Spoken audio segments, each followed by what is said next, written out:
domingo de grande expectativa no Barradão. Vitória e Santos entraram em campo com a mesma necessidade, os 3 pontos.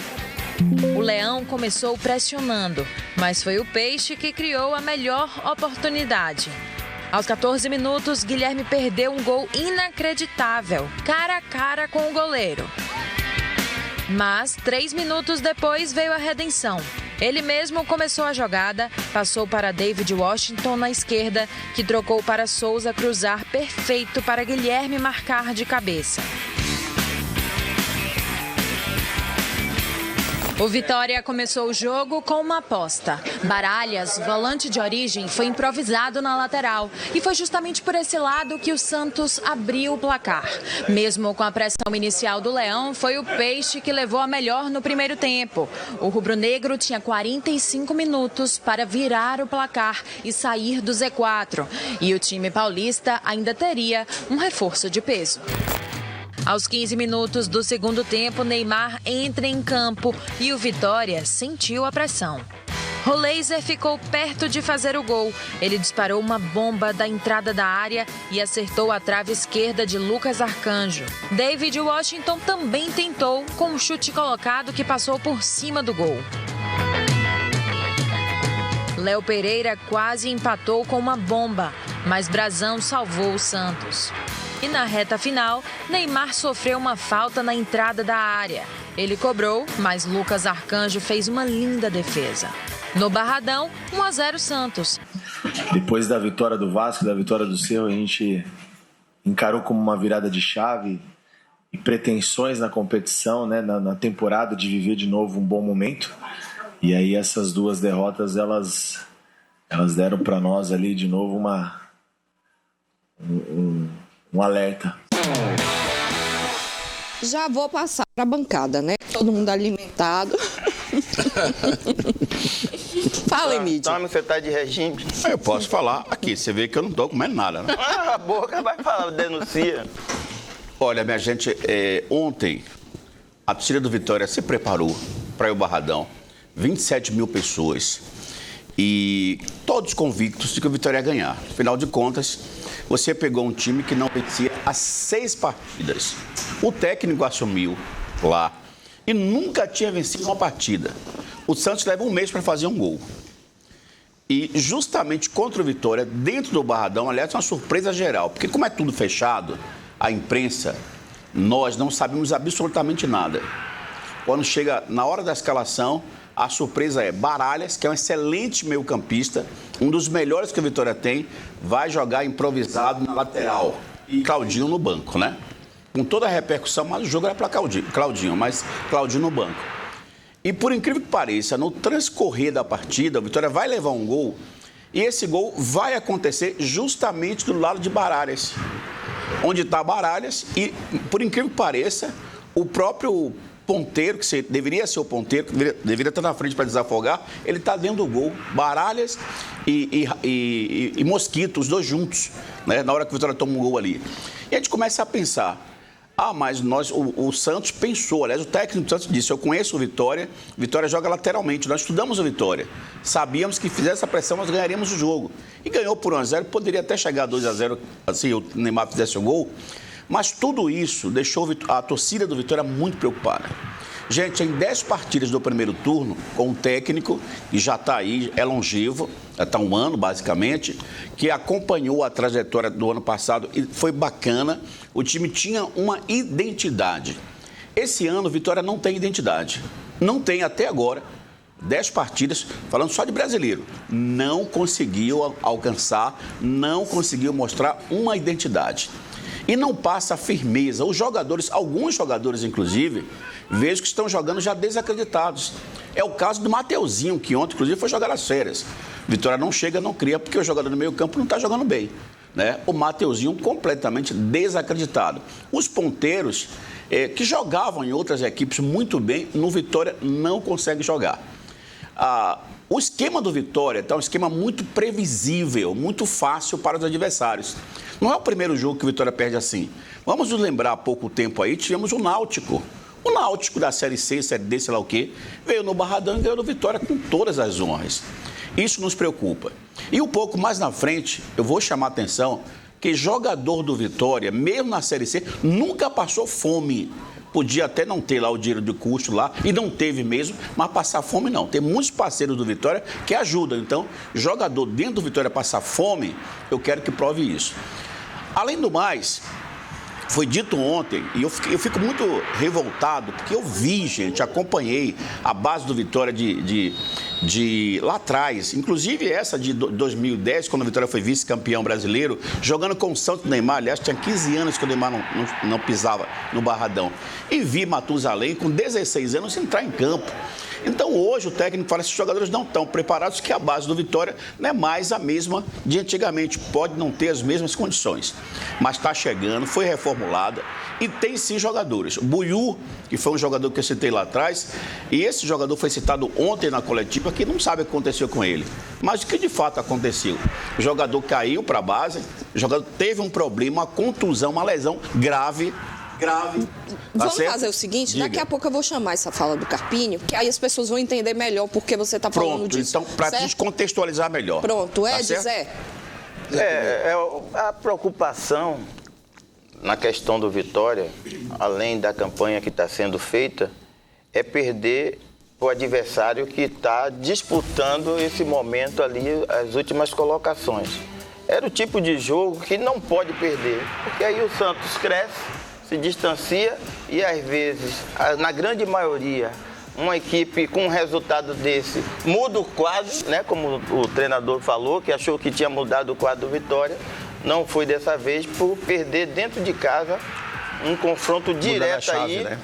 De um jogo de 9 pontos, não é nem 3 pontos um jogo desse do Santos. Era muito importante para o Vitória conseguir o resultado, que não veio.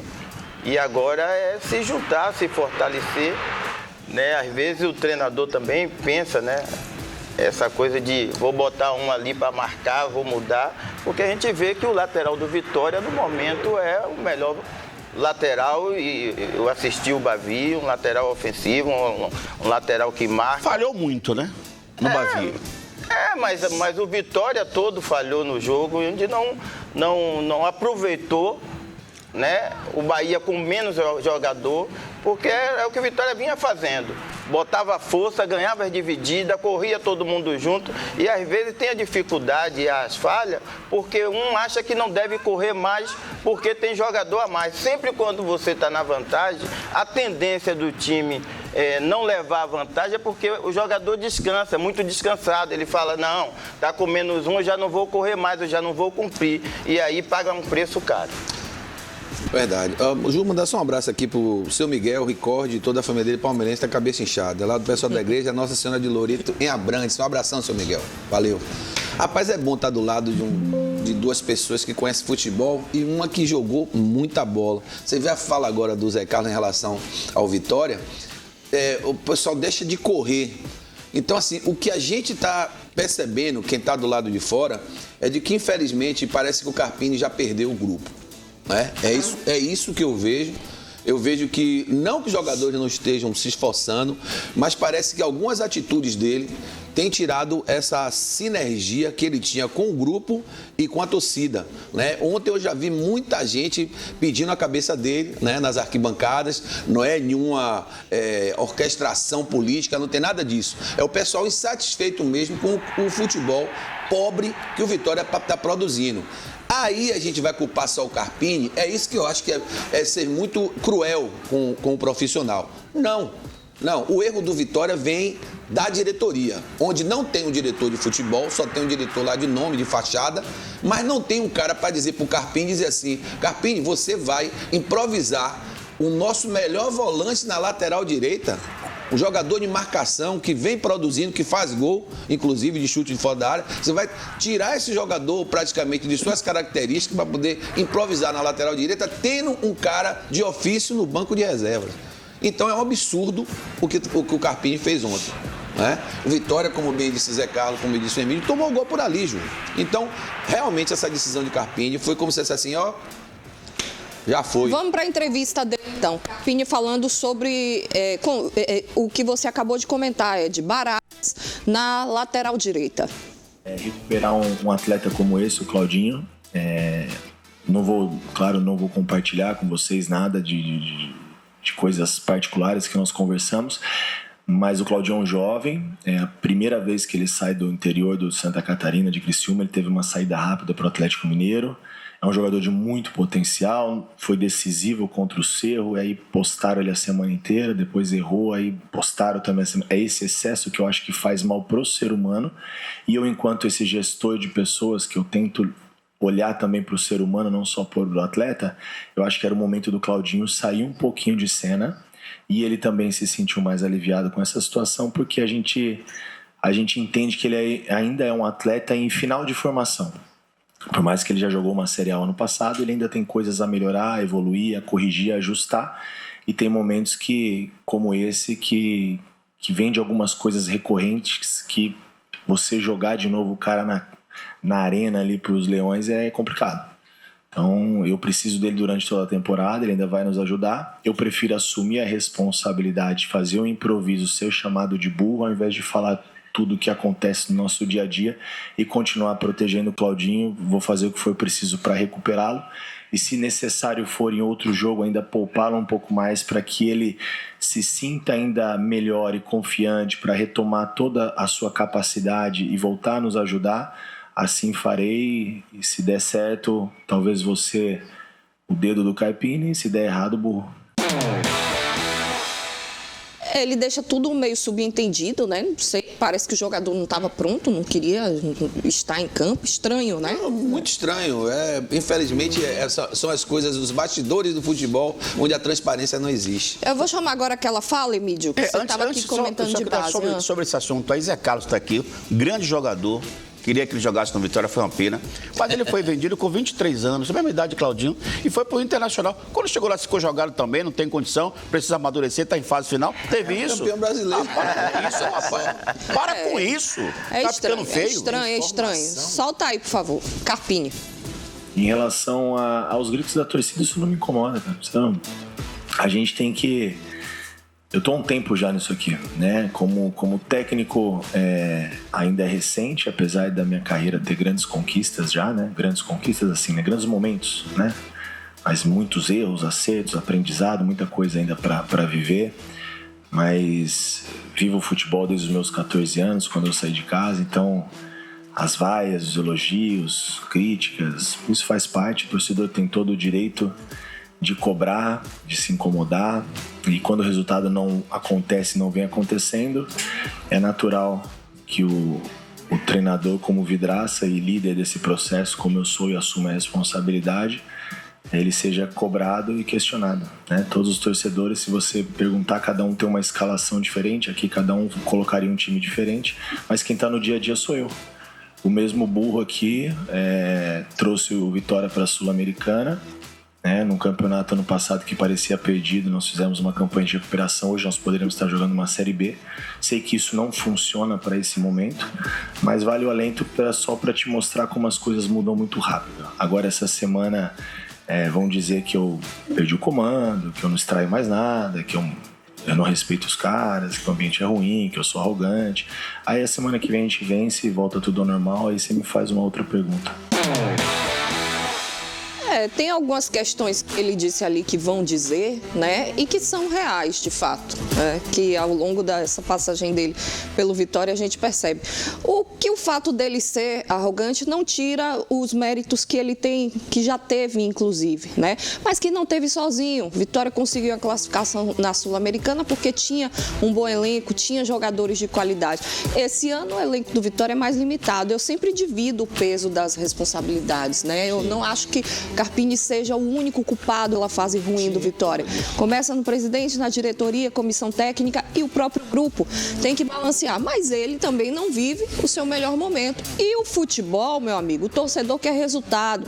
Independente, você pode ter sido campeão brasileiro, que não foi, né? Se não ganhar, se vier uma sequência ruim, o torcedor vai chamar de burro, vai achar ruim, ele tá no direito, porque ele tá até o jogo foi 6h30, 10 horas da noite, vai chegar em casa 11 para trabalhar no dia seguinte e passando raiva. Então, assim, ele tem o direito, faz parte. A pressão, eu digo sempre, está aliada ao futebol. Quem não tiver acostumado com isso e for ficar, porque isso e aquilo, e eu sou o melhor e depois não sou mais, não está pronto. outra coisa. Ô, Ju, o que eu tenho a colocar sobre isso aí, que o Vitória tem 126 anos, é um clube centenário, é um clube grande. Já vi diversos treinadores capacitados, gabaritados, grandes, largos, passarem para o Vitória e ninguém chegava numa entrevista para se colocar assim, bem poderoso e acima da instituição. Quando ele coloca eu na primeira pessoa, eu trouxe o time para a Série A. Foi o time que colocou na Sul-Americana. Gente, isso é muito pequeno, muito pequeno. Eu acho que isso não é motivo de discussão. Ninguém faz nada sozinho, em lugar nenhum. Além do mais, uma parte da torcida, aí eu concordo com ele, que estava no Uruguai, não é essa torcida que vai pro Barradão todo dia, que tem dinheiro para pagar passagem, etc, etc. Chegou lá, depois daquele jogo ridículo que o Vitória ganhou por 1-0, a torcida começou a gritar o nome dele, enaltecer o nome dele. Acho que aquilo envaleceu muito. Mas futebol é isso, não, mas foi parte da torcida, não foi a torcida do Vitória. E por conta disso, eu acho que ele já encontra que essa torcida daqui não pode chamar de burro. Por menos que isso, o Renato Paiva pediu para sair e foi embora. Lembra disso? Ele foi muito superficial. Né, Ju? Eu acho que Cuidado com o tal do Baraúna.